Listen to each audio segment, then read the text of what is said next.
The wind had a way of whispering through the cracks of the old cabin, carrying dust and silence instead of words. Morning came slow in that forgotten corner of the valley, where frost clung to the window frames and the world outside looked pale, like it hadn't yet decided to live another day. Martha woke before the sun, as she always did, the widow who had nothing left to wait for. She moved like a ghost between the table and the stove, her steps soft, her breath steady, her eyes tired from years of seeing too much nothing. The kettle hissed, the floor creaked, and outside, the dirt road stretched endlessly into the fog, as if leading to nowhere worth remembering. She poured herself a cup of bitter coffee and sat by the window, watching the emptiness. It had been 7 winters since her husband's horse came home without him. Since then, no one had knocked on her door except the mailman, and he'd stopped coming too. But that morning something strange stirred the stillness. A faint sound at first, almost like a whimper swallowed by the wind. Then another, sharper, like a child trying not to cry. Martha froze, the cup trembling slightly in her hand. Through the fog, just beyond the fence line, she saw movement. 2 shapes, small and uneven. One hunched, the other crawling close beside it. She blinked, thinking maybe the cold was tricking her eyes, but the shapes kept moving, slow and desperate. Grabbing her shawl, she stepped outside, boots crunching over frost. The air bit her skin as she neared the fence. There, collapsed against a fallen post, lay an old woman wrapped in rags, and beside her a boy, maybe 9 or 10, clutching her arm, his lips blue, his eyes wide with fear and exhaustion. For a moment, no one spoke. Only the wind sighed between them. Martha knelt down slowly, her heart pounding in her chest. The boy flinched when she reached out, as if the world had taught him not to trust kindness. And in that instant, under the grey morning sky, the widow realized she wasn't as alone as she thought. The boy didn't speak for hours. He sat near the stove, his knees drawn to his chest, his small hands wrapped around a chipped mug of warm milk. The old woman, his grandmother Martha assumed, lay resting on her couch, a blanket pulled up to her chin, her breathing shallow but steady. The cabin smelled of smoke and damp wool. Outside, the fog had thinned, revealing a world of brittle grass and sky the color of pewter. Martha stood by the doorway, unsure if she had done the right thing. She had brought strangers into her house, a thing she had sworn never to do again. People, she had learned, had a way of taking everything and leaving nothing. She had lived through the kind of love that rots from the inside out, through promises that turned into graves. She looked at the boy again, his thin neck, the bruises along his wrists, the way he kept glancing at the door as if someone might still come for him. He reminded her of the nights after her husband died, when she'd sit by the fire and stare at the door too, waiting for footsteps that never came. She poured water into the pot, trying not to look at them, but memories had a way of breaking through silence. She remembered her own son, small, stubborn, the color of summer wheat, lost to fever one winter long ago. His cries had faded into the same kind of stillness now filling the room. The ache returned like a ghost that refused to leave. Maybe that's why she hadn't left them outside to die. Maybe she couldn't bear to see another child disappear into cold ground. But the thought of letting them stay frightened her too. People meant trouble, and trouble always found its way back. When the boy finally looked up, his eyes were darker than the storm outside. "She's my grandma," he whispered. "She's all I have." His voice cracked like a branch under ice. Martha didn't answer right away. Her hands trembled as she set the pot on the stove. She could still walk away, say nothing, send them off before nightfall. It would be the safer thing, the smarter thing. The world outside was cruel, but it didn't knock twice on your door if you ignored it the first time. Yet as the kettle began to hum and the boy's breathing slowed beside the fire, she felt something loosen inside her chest, a quiet surrender, or maybe a promise she didn't remember making. By dusk, she had already made her choice without saying a word. She laid out an extra quilt, checked the fire, and sat near the window again. The wind howled like a warning, but Martha didn't listen. For the first time in years, she wasn't afraid of the sound. By the third morning, the boy had started to speak a little.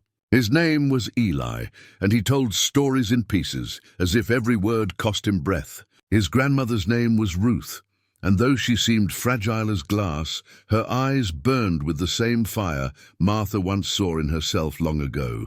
But what unsettled Martha most wasn't their silence, it was their fear. Every time a cart rattled by the distant road, Eli would flinch. Ruth's hand would twitch toward her satchel, as if to hide something. When Martha asked gently where they came from, Ruth only said, "Too far to go back." There was weight in her tone, a kind of warning wrapped in sorrow. Late that afternoon, a black horse appeared at the edge of the property. The rider was tall, dressed in dark wool, his coat carrying the dust of long miles. Martha watched from the porch, her pulse quickening. The man didn't come close, only lingered by the fence line, scanning the cabin with the patience of a hunter. When she stepped outside, he tipped his hat, said nothing, and rode away. But the mark he left behind was colder than any winter wind. Ruth saw him too. Her lips turned pale. "If he comes back," she whispered, "don't open the door." That night, when the storm rolled in, the truth began to slip out. Eli couldn't sleep. His nightmares came in gasps and muttered names. Between sobs, he spoke of men who wanted what his family owned, land, money, or something even more dangerous. His father had died months before, and soon after, men started appearing at their estate, saying the inheritance wasn't theirs to keep. "They said Grandma stole it," Eli murmured, eyes wide. "They took everything." "We ran," the words hit Martha like a gust of cold air. She realized these weren't beggars. They were fugitives from wealth, people whose names carried value worth killing for. The next morning, tracks appeared by the barn, fresh, deep, and not from her boots. Someone had been close enough to watch. Martha stood in the doorway, the rifle heavy in her hands. The cabin that once felt safe now felt too small, too exposed. She looked at Ruth and Eli, two lives she barely knew, but whose fear had become her own. If she sent them away now, she might save herself, but she'd be condemning them to a fate she couldn't bear to imagine. Somewhere down that dirt road, men were coming, men who didn't knock, men who took. And for the first time since her husband's death, Martha felt something fierce ignite beneath her grief, the will to stand her ground. The days turned quieter after that, as if the land itself was holding its breath. The snow thickened around the cabin, sealing them in a cocoon of white silence. Inside, the fire was their only heartbeat. Martha began to move with new purpose, splitting wood, mending clothes, teaching Eli small things a boy his age should never have had to learn. She showed him how to stack logs the right way, how to listen for the crack of dry wood, how to hold a rifle without fear. He didn't ask why. He just watched her, mimicking every move, his small hands trembling under the weight of survival. Sometimes she caught him glancing at her with that quiet kind of trust that children give too easily, and adults never again. Ruth helped where she could, her frail body wrapped in quilts near the fire. She would hum old hymns when the nights grew long, her voice soft as drifting ash. Martha listened in silence, remembering the way her own mother used to hum while mending her father's shirts after a beating. Pain, she thought, has its own melody. It finds you even when you stop singing. She didn't tell them about her past, not in words. But one evening, when Eli accidentally nicked his hand with the carving knife, she took his palm and showed him her own scars. Thin, faded, crossing her skin like maps of things long buried. "They don't hurt anymore," she whispered. "But they don't go away either." Eli nodded, pressing his small hand against hers, as if to keep that truth from slipping away.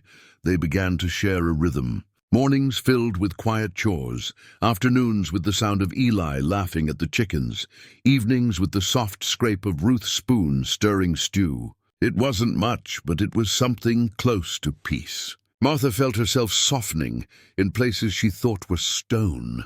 She caught herself smiling once when Eli tried to drag a bucket half his size across the porch. "You'll flood the house before you fill it," she teased, and he grinned, the first real grin she'd seen on his face. It was a small moment, but it cracked the silence open just enough for warmth to slip in. That night, they ate together at the small wooden table, three souls framed by candlelight. Ruth's hands shook as she lifted her bowl, and Martha reached out to steady her. Eli watched, his eyes bright with something like safety. For the first time in years, Martha didn't feel like a ghost in her own home. The world outside might still be waiting with its cruelty and hunger, but inside that cabin, for a fleeting moment, they had built something unspoken, a fragile peace born out of broken hearts, learning how to beat again. The snow had stopped falling by the time the men came. The world outside gleamed like polished glass, silent and sharp. Martha knew before she saw them, something in the air had changed. The birds had gone quiet. Even the wind had stilled, waiting.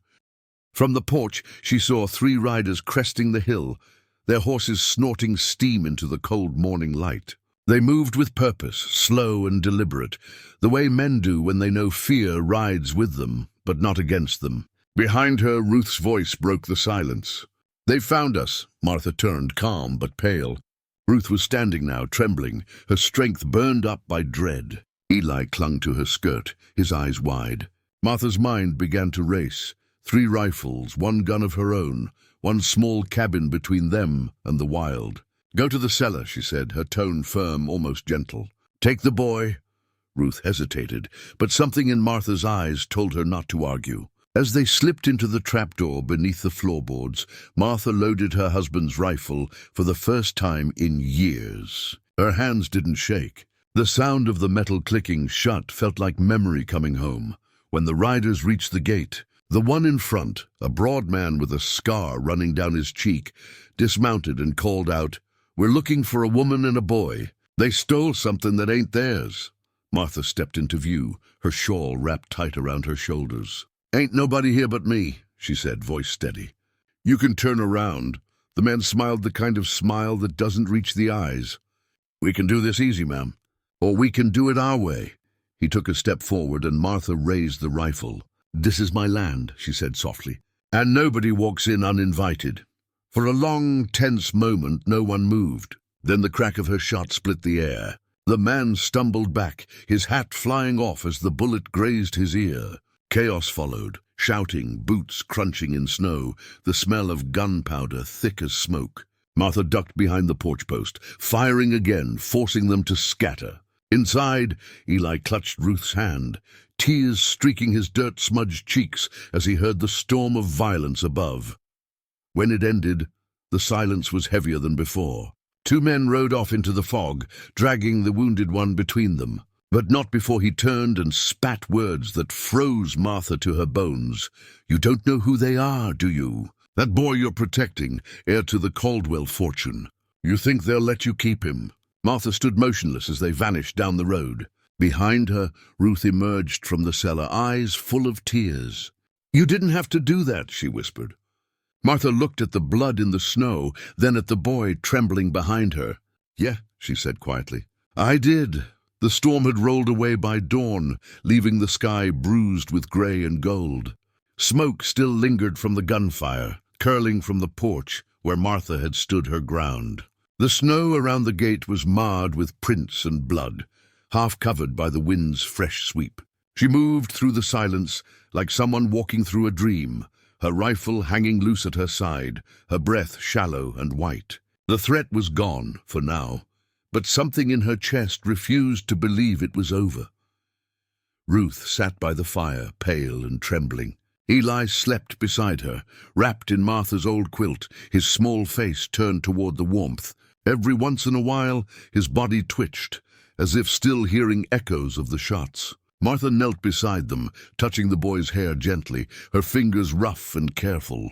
Ruth opened her eyes, their frailty gone, replaced by a heavy sadness. "You risked your life," she whispered. "For people you don't even know." Martha looked into the flames. "I know enough," she said softly. Outside, the wind began to rise again. A hawk circled above the ridge, its cry sharp and lonely.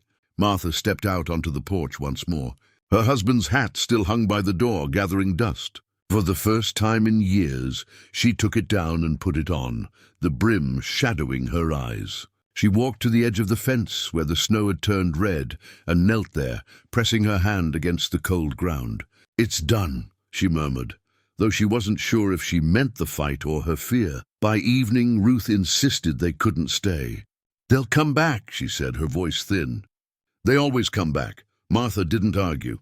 Together, they packed what little they could carry, bread, blankets, the rifle. She hitched her old mare to the wagon, helped Ruth climb in, and carried Eli in her arms, his head resting against her shoulder. When they started down the long dirt road, the cabin shrank behind them, swallowed by distance and snow.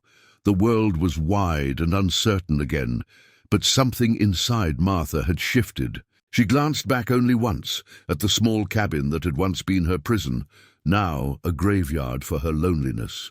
In that silence between heartbeats and the turning of the wheels, she realized what she had truly buried there wasn't fear or even grief.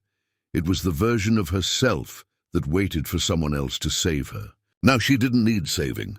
She drove on through the pale horizon, the wind cold against her face, and for the first time in years, it felt like breath. Spring found them far beyond the valley, past the broken fences, the black hills, and the ghost of the cabin Martha once called home. They settled near a quiet creek at the edge of a small town, where no one asked too many questions. The land was softer there, the air gentler. Ruth grew stronger for a time, enough to smile again, though her hands still trembled when she poured tea. Eli grew taller, his laughter returning in small bursts like sunlight between clouds. He would run along the creek bed, chasing dragonflies, his bare feet muddy, his face bright with the kind of joy that comes only to those who've survived too much too soon. Martha worked the soil behind the small cottage they rented, planting herbs and beans, her back bent but her heart steady. She didn't speak much of the winter behind them. Neither did Ruth. The silence between them wasn't heavy anymore. It had become a kind of prayer. Sometimes after supper, the three of them would sit outside and watch the horizon fade from gold to ash. Ruth would hum her soft hymns. Eli would lean against Martha's arm, and for a fleeting moment, time would stand still. Letters began to arrive months later, formal ones, sealed with red wax from lawyers and names Martha didn't recognize. Ruth burned them all without reading, her eyes distant but calm. One morning, she pressed a folded paper into Martha's hand. "For when I'm gone," she said simply.